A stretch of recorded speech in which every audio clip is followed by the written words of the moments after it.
Welcome to the Mindset Coach podcast, brought to you by the Mindset Coach Academy. I'm Lara Young, your host and Master Certified Coach. Whether you're a seasoned coach or just starting your coaching career, this podcast is your go-to resource for all things mindset, coaching, and personal development. Each week, we bring you expert insights, practical strategies, and inspirational stories to help you become the best coach you can be. Our guests range from leading industry professionals to successful mindset coaches who share their secrets for creating lasting change. Plus, I'll be answering your burning questions and sharing tips from our ICF and multi-accredited Mindset Coach certification program. So, if you're ready to elevate your coaching game, stay tuned and let's dive into today's episode. Recently, my daughters and I had to move home. Our landlord decided that they were selling the place that we're living in. We'd been there for 3 years. We moved back from the UK to Australia after 20 years of being in the UK. And we came back because of the COVID pandemic and the fact that I've got parents who are in the 80s now. And before, I always knew that I could get back and visit them if I needed to within 48 hours or 72 hours. And of course, with the pandemic, all travel was restricted into Australia. And so it just wasn't possible. And that was something that, I did worry about. I wanted to make sure that I had time with my parents, and we weren't sure how long the pandemic was going to last. So that was our last big move. We travelled back into Darwin in the north of Australia, into a quarantine centre there where the girls and I had an incredibly adventure-filled 2 weeks. We stayed in an old miner's hut. It was very, very well organised, and we weren't allowed off the balcony for 2 weeks. We had limited time outside, but I was so grateful that we did have time outside, because at that time when people were flying back into Australia and they were having to quarantine in hotels, they were literally stuck inside those 4 walls for 2 weeks, and that included families like ours. And so we were really lucky, the girls and I, that we were able to have that experience. And we also got to experience the tropics that occur and the tropical rainstorms that occur in Darwin. And so that was a lot of fun. We took a hammock with us, and we took lots of toys and games and National Geographic things to do while we were there.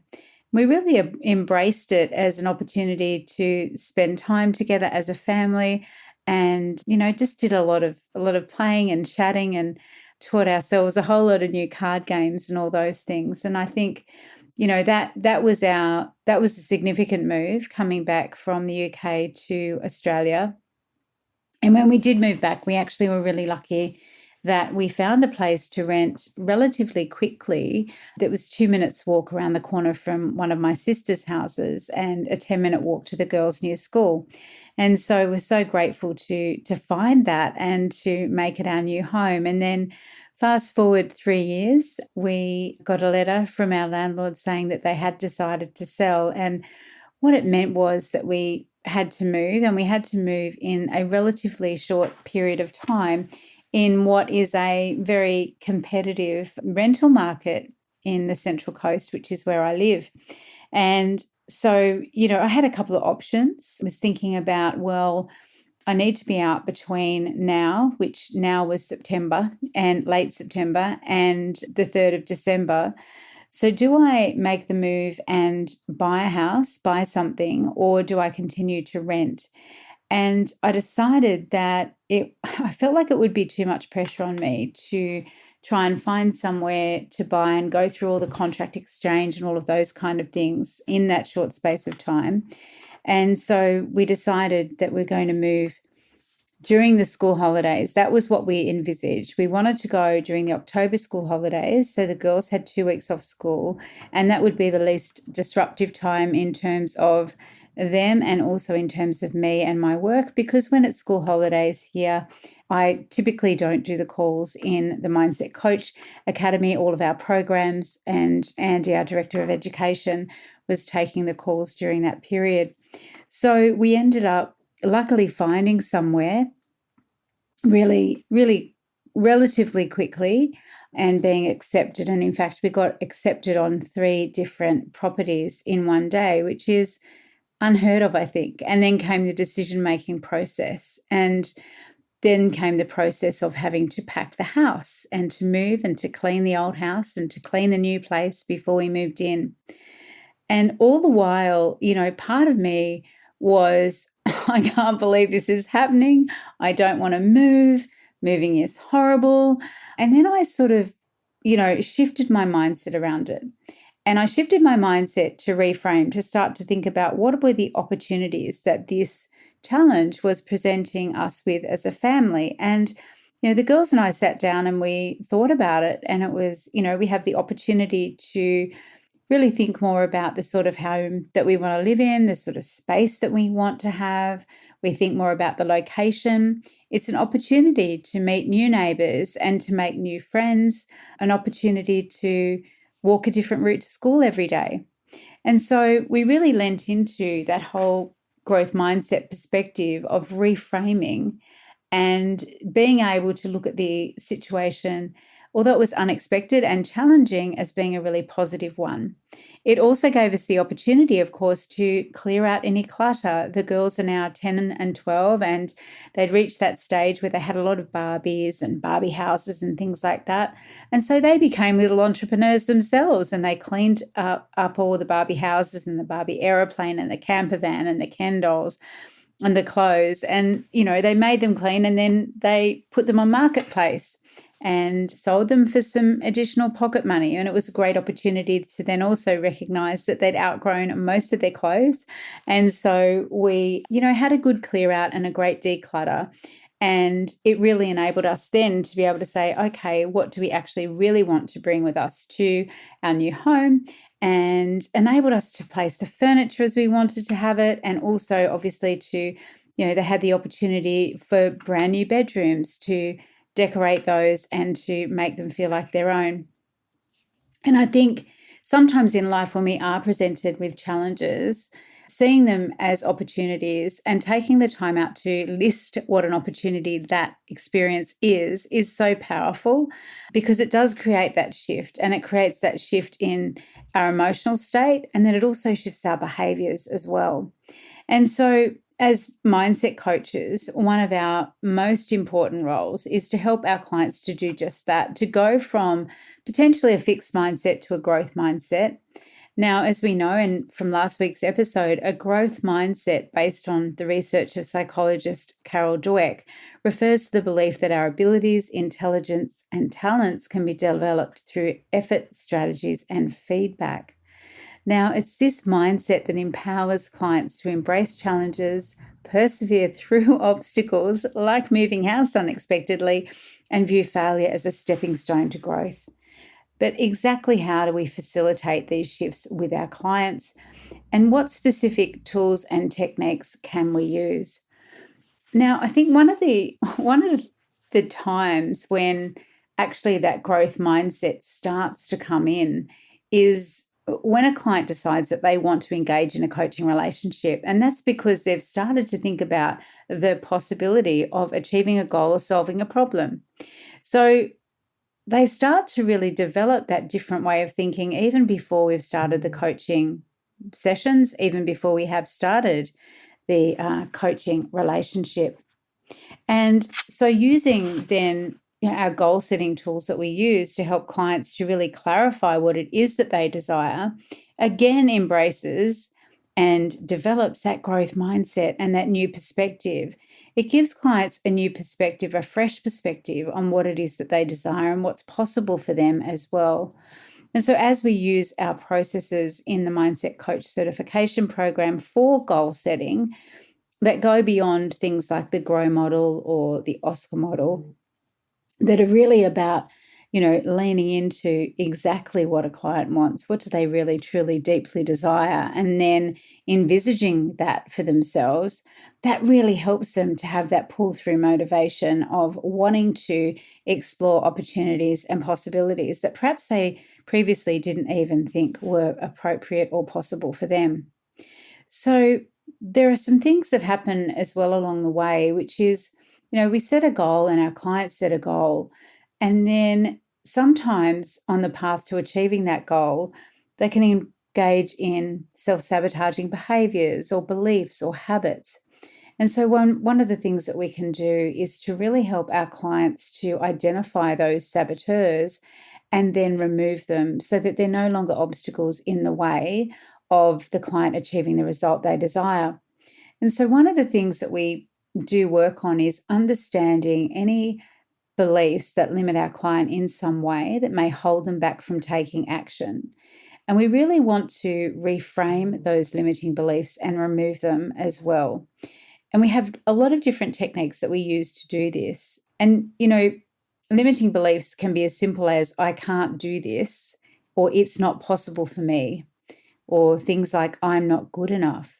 What we want to do as coaches is to really hear, listen, tune into these beliefs in our clients. We want to bring them to the surface so that we can help our clients to see that they are thoughts that are holding them back. So there are a lot of different techniques that we use in the Mindset Coach certification program and our Master Mindset Coach certification program to identify beliefs at the conscious level, and then we work really at the subconscious and the unconscious level to further clarify, but also to remove those beliefs. And one of the things that we can actually take away and use pretty quickly is the thought, feeling, action model. So this is where you can work with your client and ask them to reflect on a recent situation where they maybe felt stuck or doubted themselves. And you want it to be a specific situation, okay? It can't just be, I was generally overwhelmed or generally stuck or I generally wasn't sure what I was doing. It needs to be a recent specific situation. And then what we want the client to do is to think about what were the thoughts that they had that led to the emotions of doubt or feeling stuck. And then what action did they take as a result? And then once we can see and they can see this pattern, this link through between the thought that they had, the feeling that evoked, and then the action or inaction that resulted, then we can actually guide them to challenge and reframe their thoughts, and we can move them into growth-oriented thoughts. For example, I can't do this can become, I can't do this yet, but I can learn and improve with practice.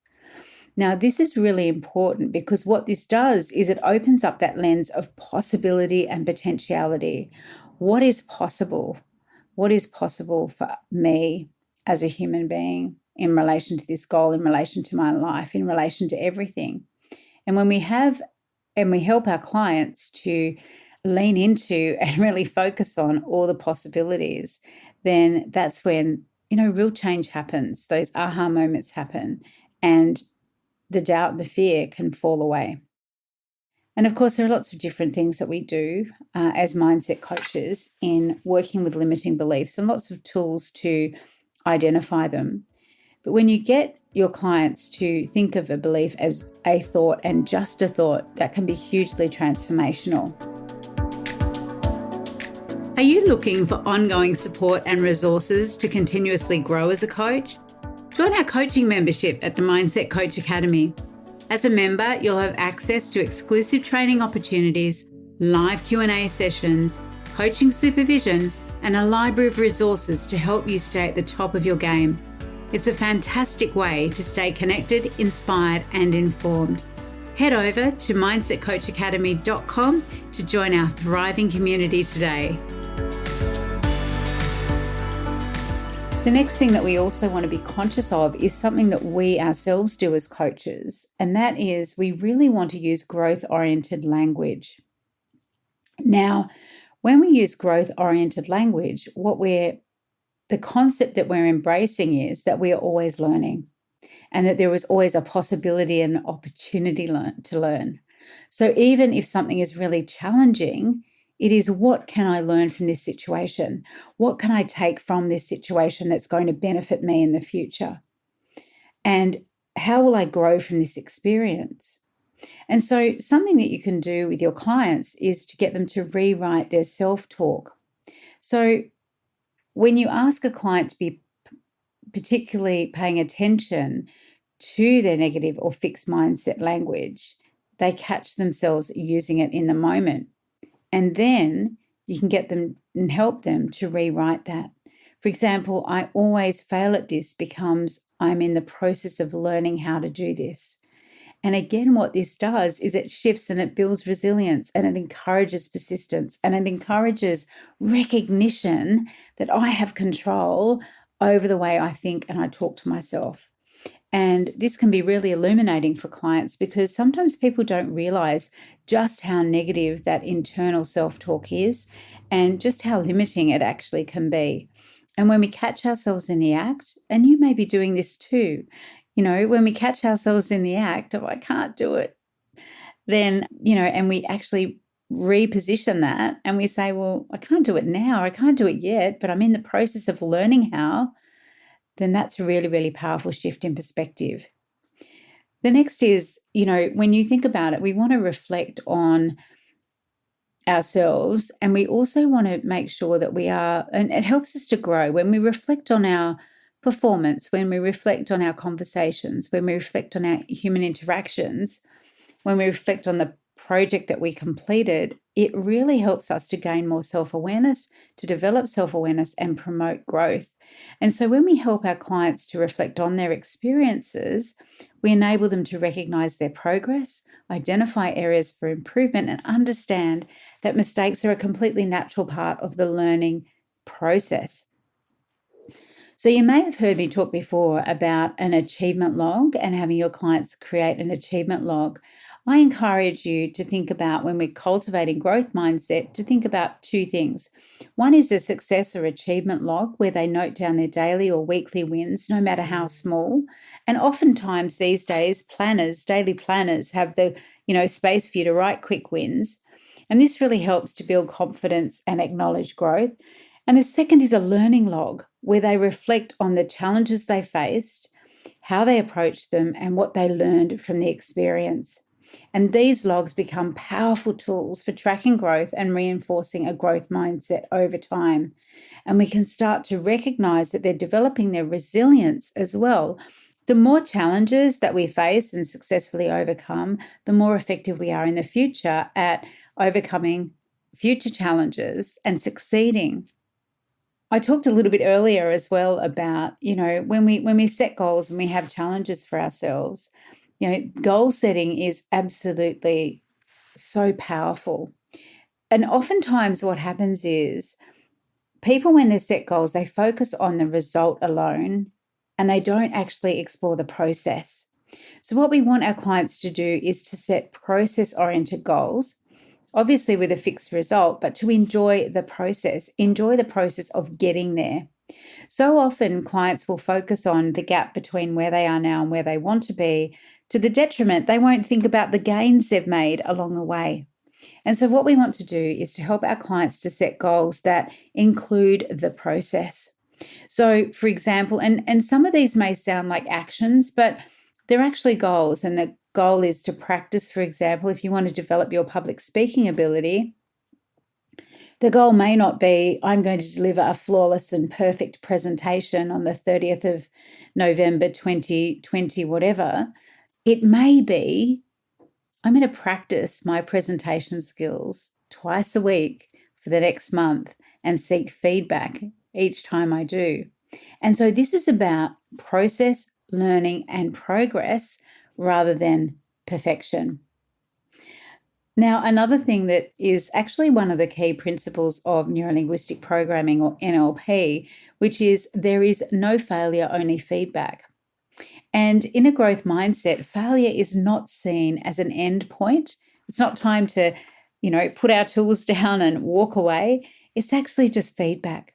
And one of the most powerful shifts we can facilitate in our clients is helping them to view failure as a learning opportunity rather than a reflection of their abilities, rather than them saying, I can't do it, I'll never be able to do it. I can't do it yet, or I haven't achieved it yet. I'm learning new ways of achieving my goal. And so one of the things that we can do is to actually complete what's called a failure reframe. So we can get our clients to reflect on a recent failure or perceived failure, and then explore 3 things they learned from the experience. And this exercise reframes the failure as a valuable learning opportunity.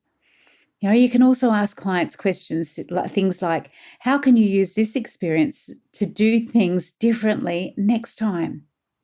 The goal is to get clients to see that failure is an essential part of growth, and the insights gained from it are incredibly valuable.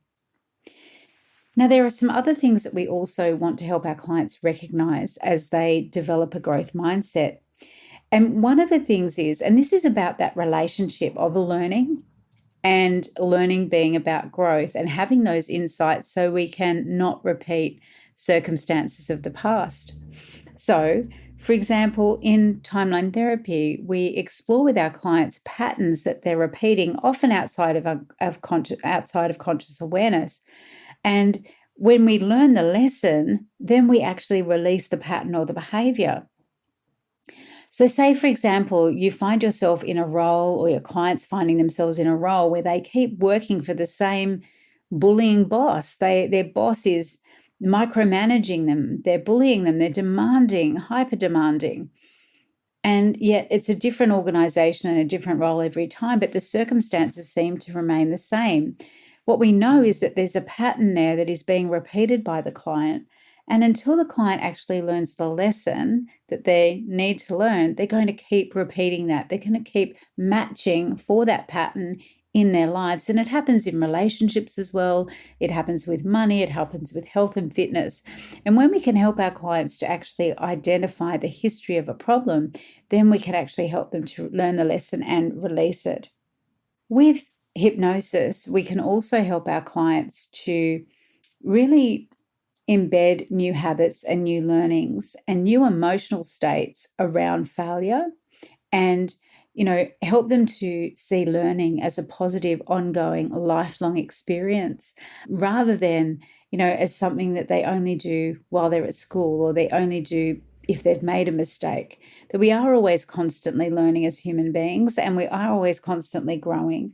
And so there are some incredible visualizations as well as hypnotherapy scripts that we share in the Mindset Coach Certification Program and our Master Mindset Coach Certification Program that really help you to equip your clients with that really gentle way of self-acceptance, self-love, self-growth, the ability to see learning as a positive experience. Some of our clients will have seen learning as being very negative, particularly if they didn't thrive in the traditional school-based system. So, using hypnosis is very powerful. It's a very powerful tool for transformation, as is, reflection and visualization. And the other thing that we can do, and we've been doing a bit of work on this actually in the Coaches Success Society this month, which is to really bring the SWOT analysis to life, right? And SWOT stands for strengths, weaknesses, opportunities, and threats. And, to really start to think about using that in coaching as a tool to really help our clients to identify how far they've come, how they've grown, what their strengths are. And of course, there's strengths-based coaching model, which we share as well, but to really lean into their strengths, look at their weaknesses and think about how can they mitigate those? What can they do to develop and strengthen their weaknesses? And then what are the opportunities that are presenting themselves? What are they noticing? What are those possibilities? And again, so much about having that growth mindset. And then what are the threats, and how do we address those or mitigate them or keep ahead of the curve in relation to those? And again, that's all creating this kind of thinking that leads to growth and development, that leads to change and transformation. And so there are so many tools at our disposal that we can use, both conscious and unconscious and subconscious level tools that really do help us to help our client to develop that growth mindset. So, things like reframing limiting beliefs, encouraging growth language, promoting reflective practices, setting those process-oriented goals, and embracing failure as feedback. We're really giving our clients the tools they need to persevere, to be resilient, to grow and achieve their goals. Now, what we're doing here is we're not just shifting thoughts it's really about shifting behavior and beliefs over time, and through evidence and through practice and through action. And as coaches, we really are wanting to help our clients to adopt a growth mindset so that they can unlock their potential and achieve more than they ever thought possible, so that those goals we set with them and help them to set in the beginning of the coaching relationship, brilliant, challenging, exactly what they want, instead of maybe a watered down version of their vision of success, of their vision for what they want to have in their life. So thank you so much for tuning in today. If you found these tools helpful, be sure to subscribe and share this episode with your fellow coaches. And I'd love to see you inside one of our Mindset Coach certification programs, our ICF accredited programs in the near future. You'll find a link to learn more about those below. And if you're also wanting to join a community of coaches who are, working together to continually grow and develop their skills and their craft, then please do also check out the Coaches Success Society. Bye for now. That wraps up today's episode of the Mindset Coach podcast. I hope you found it as inspiring and informative as I did. If you enjoyed today's show, please subscribe, leave a review, and share it with your fellow coaches. Your support helps us reach more people and continue to bring top-notch content every week. Remember, you can always learn more about our ICF and multi-accredited Mindset Coach certification program, our coaching membership, and other training opportunities by visiting mindsetcoachacademy.com. Thank you for tuning in, and keep striving to become the best coach you can be. Until next time, this is Lara Young signing off. Stay motivated and keep transforming lives.